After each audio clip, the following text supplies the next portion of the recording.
Hey, it's Kelly with RV Wholesalers. Today I'm going to show you a quick walkthrough on how to winterize your unit. First thing you're going to want to do, we already have this unit filled with water, so all the water systems are working properly. First thing you're going to want to do is you're going to crack this pressure release here just to take some of the pressure off of the water heater.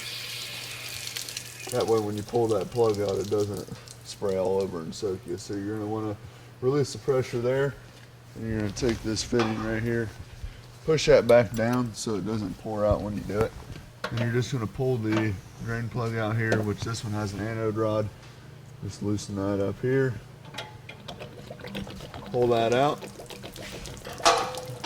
And then we're going to come over here to the city water connection.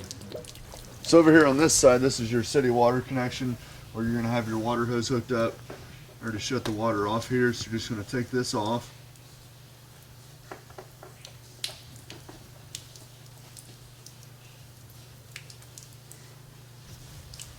So right now the water heater is still draining out.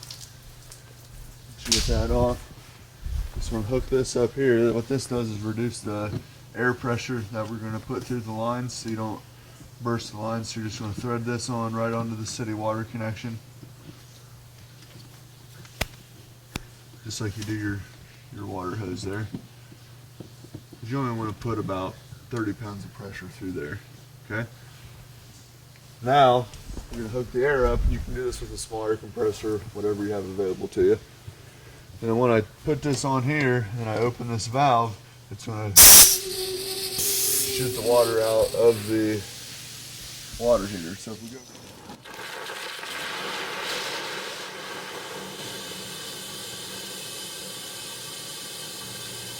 So just to recap here, pull the pressure off of this, pull the plug out, turn the air on. The air will blow the water out of the water heater, which you've seen there.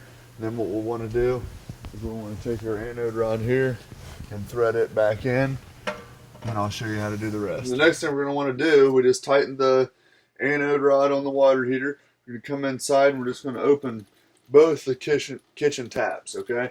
Then we're going to go back outside and I'm going to turn the air back on. What this is going to do is it's going to force the air through the lines through the trailer versus out of the water heater. That's why we had to tighten that cap first. Now you want to make sure you have the air off before you put that cap back in or it'll bust the lines on the trailer, okay? And this way of winterizing versus pumping the pink antifreeze all the way through the lines is the only place we're going to end up having antifreeze is in the traps, and that's it. So you're not going to have the antifreeze pumped all the way through the lines in your fresh tank, and then you got to unwinterize it. I mean, as soon as you're ready to camp, all you do is hook water up and you're ready to go, because the only thing that's going to be in the lines and the water heater is air. So I'll go out and then we'll come back in and I'll show you the rest.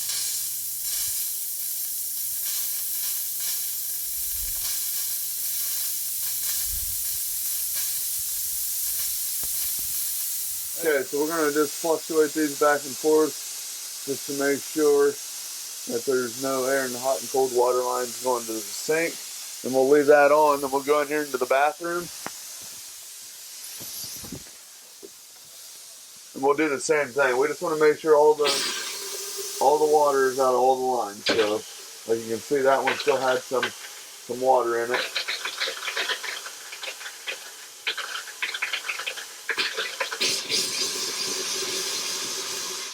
I like to go through and test them each a couple times just to make sure. It's better to be safe than sorry. Come in here, use the shower. Do the same thing there. You can see there's plenty of water in the lines. Do hot and cold.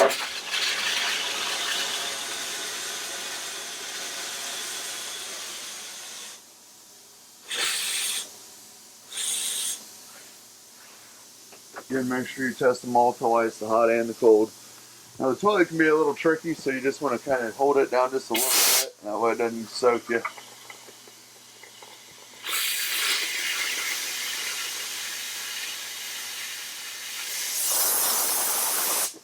Okay, and there's one other thing you always want to make sure. If your coach has a outside shower, you want to make sure you winterize that as well. So I'm going to go out and do the outside shower, kill the air, then I'll come in and finish it for you.